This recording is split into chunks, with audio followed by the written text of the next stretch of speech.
My good friend and colleague, the Reverend Peggy Tuttle, who served with me both up in Minneapolis and down here in Palm Beach Gardens for a number of years, gave a gift to me one time that's a quote by the actress Tallulah Bankhead, who was pretty outspoken during her life, if you know anything about her, back in the 40s, 50s, and 60s.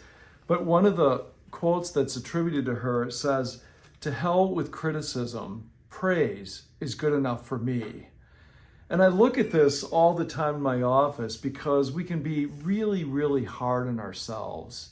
I can be my own worst critic. I can look at everything I'm doing that's not right and never see in front of me all that is good and that are the fruits of my labor. And I know that if that's true for me, that is also true for you. You're really hard on yourself. And this quote reminds me to back off. Give yourself a break.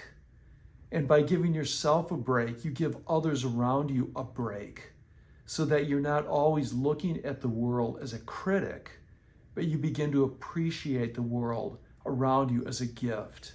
And you see that every single human being in your life is broken.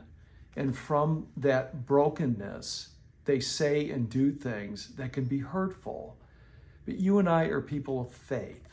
We trust in the God, as Isaiah says, who is with us always, a God who is there to strengthen you, to hold you up, to empower you, to be by you, so that you see around you the goodness that this life has to bring, and you tap down on being a critic about every single thing in your life, never satisfied, never happy with others, and ultimately with yourself. So may you sort of say to yourself, to hell with criticism.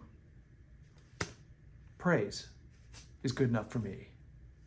Thanks be to God. See you Sunday.